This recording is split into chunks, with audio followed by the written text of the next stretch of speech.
Okay, so in the previous session we discussed the dismissal of backlinks, which are currently still a top 3 ranking factor. Implicitly, the need for backlink tools will become redundant too. But surely another essential factor will continue to hold SEO value. Yes, I am talking about the almighty keyword. Well, we already spoke about this in the previous sessions, and we discussed this in more detail in our course on SEO. The thing is, analyzing your competitors' paid search campaigns or your organic rankings will also be unnecessary. Why? Well, as I already argued, ultimately RankBrain will determine automatically what keywords your website will get ranked for. As you'll have no input, the need for competitor analysis will be mainly redundant too, from a search perspective of course. But maybe A/B split testing like user behavior recordings or heat maps will stay. This will not be the case either, unfortunately. In fact, from the moment you purchase your AI units, you allow RankBrain to take over. The algorithm now optimizes your ads or website on the go for the best conversion rates. This will be an ongoing rather than once a week process, and RankBrain may optimize your website as often as every couple of minutes or even seconds.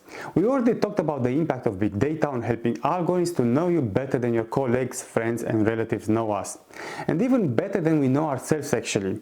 With continuous live data on our physiological signs, context features like weather, location, intent and so many other signals, RankBrain will have full control over delivering your goals.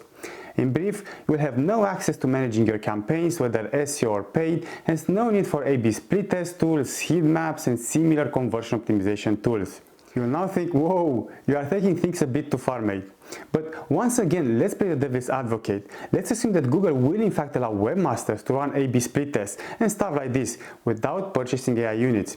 So in this case, will manual optimizations do anything for you? Of course not. Google will run millions of computations and tests while you are running one. By the time you reach the conclusion, everything changed already a million times. You would be basically shooting yourself in the foot by assuming you can manage tests manually. Let me put this in perspective. Just think about the evolutionary process of Google ad bids, strategies and campaigns in general. In the beginning, just as we saw in the SEO sections, Google had to rely on Google ad specialists to change bids manually, set bid strategies and generally have full control of their campaigns. It did so because, just as we saw with SEO, it lacked sufficient data in a digital format, algorithms were underdeveloped, and computation capabilities to store and analyze huge sets of data were behind too. However, as things change, Google made manual management of ad campaigns redundant. In fact, nowadays Google is advancing automation strategies at the speed of light. The goal is simple: achieve a fully AI-driven search engine with no need for any human intervention. So, to put this in perspective, the impressive type of A/B split testing applied by Obama's marketing team during their 2012 campaign, when they tested over 10,000 variations of email messages, will become redundant and will impact negatively on Google's ability to optimize your website. I love the way Callum Chase imagines and describes this scenario in his book Surviving AI. I quote, "Back in the office, Julia set about reconfiguring the settings on one of the company's lead generation websites. The site used evolutionary algorithms which continuously tested the impact of tiny changes in color, language and layout, adjusting the site every few seconds to optimize its performance according to the results. This was a never-ending process because the website itself was changing all the time, and the site which was perfectly optimized at one moment would be outmoded within minutes unless it was re-updated. The internet was a relentless Darwinian environment where the survival of the fittest demanded constant vigilance."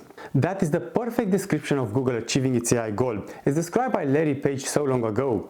Of course, the evolutionary algorithms Chase is imagining are in fact our good old friend AI superpower RankBrain. And of course, your AI credits budget will make all the difference between a quickly outdated website and a continuously optimized one.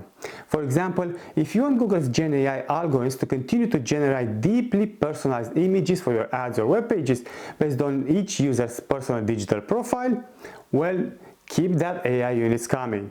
To conclude, for Google, AI units will become the holy grail of revenue. For you though, the cost will constantly creep up, and the so-called free moral option of switching on or off your ads will disappear. In fact, you will want to ensure that your AI budget is not running out, even for 1 hour. Recovery will most likely involve higher AI costs and lost opportunities. You may also be provided with the option to approve changes suggested by Google as an alternative to ceding full control of your website to RankBrain. But then, this happens already in Google Ads campaigns. They call it recommendations. However, most often you will prefer to cede control to RankBrain, both for convenience and for live responses to your competitors' optimization changes. Once again, you may not make this direct connection, but Google Ads already gives you a comprehensive list of actions that you can tick or untick to allow its algorithms to take it off your hands. In brief, you may not make these connections fully, but the full AI scenario I suggested already happens to a high extent, and it will only continue to evolve. Let's stop here for the time being, but we'll continue in the next session. Thank you for watching.